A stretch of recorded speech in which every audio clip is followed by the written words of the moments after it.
Magandang araw Pilipinas, ito si Mike Padua at nakatuloy tayo sa pinaka-latest update. Ito po yung ating Tagalog version na yung araw po ng Abril, unang araw ng Abril hanggang Abril at 3, 2025, Martes hanggang Webes. At ito po ay pinaglilingkod sa inyo ng Typhoon 2000 at ng Naga College Foundation, isa sa pinakamagandang educational institution dito po sa Rion, Bicol at Naga City. At bago tayo magsimula, gusto kong pasalamatan ang ating partners, ang Aboitiz Power, Bank of the Philippine Islands Sustainable with You. Yung interested, click lang po ang link dito.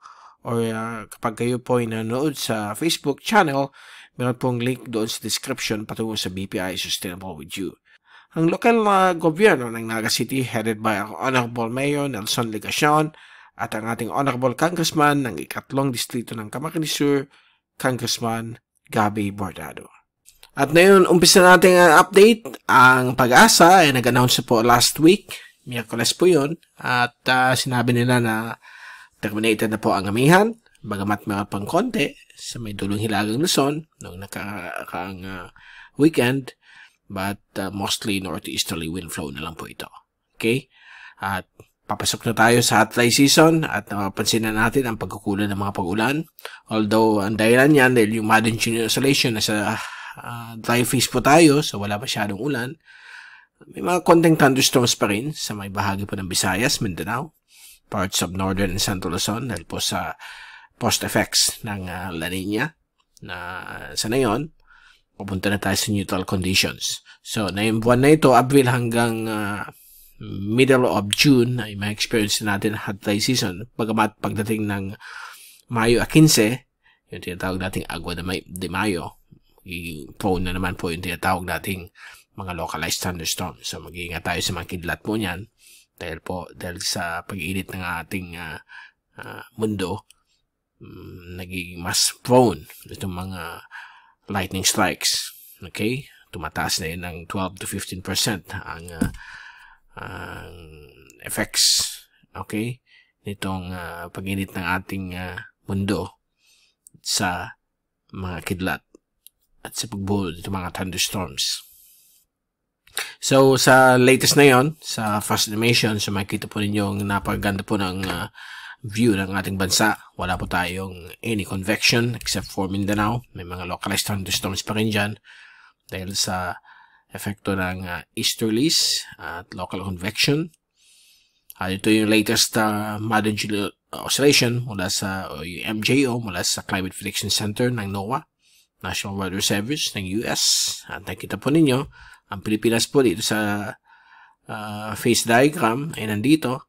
So yung wet phase ay nandito na sa pinakadulo ng Western Pacific, around Central Pacific area.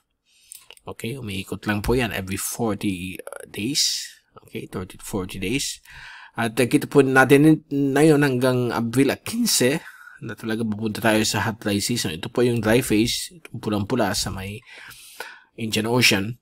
So, papunta yan sa atin. So, bagamat hanggang katapusan ng Abril, baka tuyong-tuyo po tayo except kung may mumuong LPA or mga wind convergence. So, may maulan po tayong pwedeng maganap.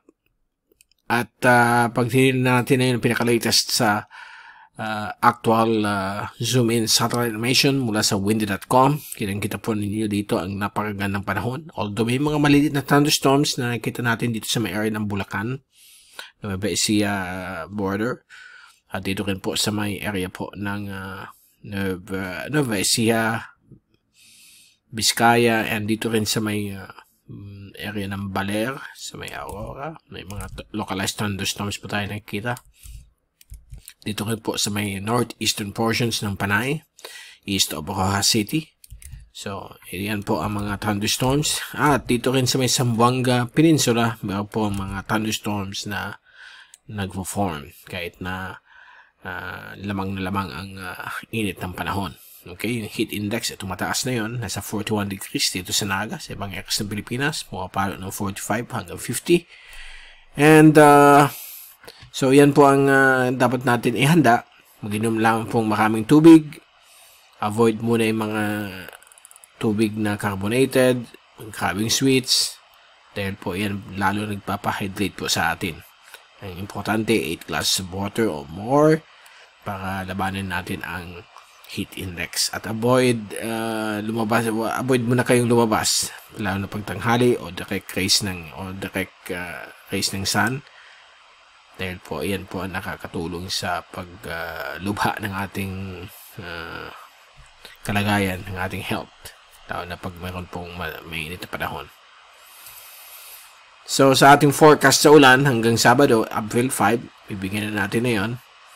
Bukas po, April 2, meron pa rin mga localized thunderstorms na posibleng maganap sa ibang parte po ng Central at Northern Luzon. At maliit na areas ng Visayas at Mindanao. Sa Huwebes, may mga thunderstorms pa rin sa ilang areas po ng Central Luzon, lalo na po sa hapon ng Huwebes.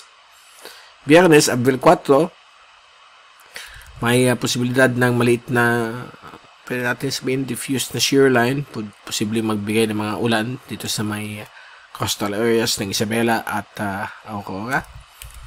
May mga showers rin o thunderstorms, isolated ones sa Bicol at Eastern Visayas. Magiging mas malakas po dito sa may area po ng Zamboanga Peninsula at sa may Lanao provinces.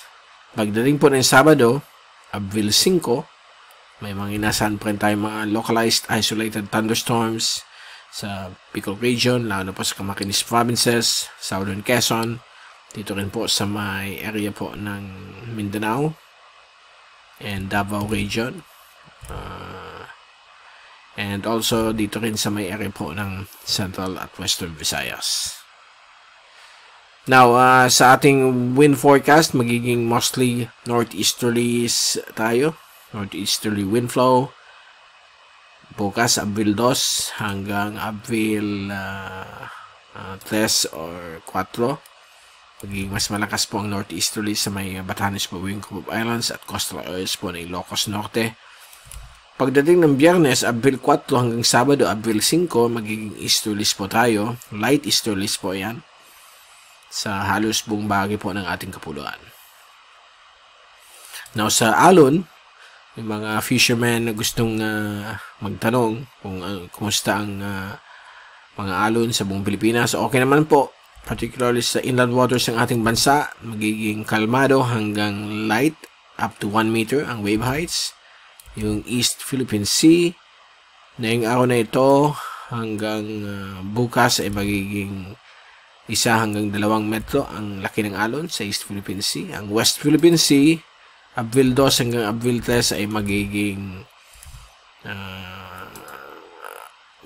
2.6 meters ang laki ng alon. Makikita nyo dito, lalo na sa may Panatag Shoal, hanggang 2.6 meters moderate wave heights dahil po yan sa northeasterly wind flow.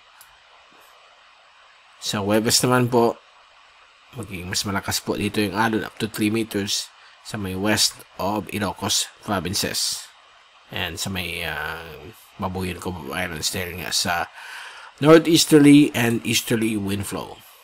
Sa Biyernes, ang East Philippine Sea magiging up to 2.5 meters moderate wave heights dahil po yan sa northeasterly at easterly wind flow. Pero sa Sabado, mukhang babagsak ulit sa 2 ang wave heights. Okay? So, walang problema po sa susunod na 5 araw. Pwede kayo mag-fishing at sea travel sa anumang karagatan ng ating bansang Pilipinas. So, yan muna po ang ating latest quick update na yung araw po ng unang araw ng April 2025. At babalik ulit tayo na yung weekend, probably Friday, April 4, pakibigay sa inyo pinaka-latest update for the weekend. Mula sa Typhoon 2000, dito sa Naga City, dito sa Mike Padua nagpapaalam. Mag-ingat po tayong lahat. #WeatherWiser. At maraming salamat po sa pagpunod niyo sa aking channel. God bless po sa inyo lahat.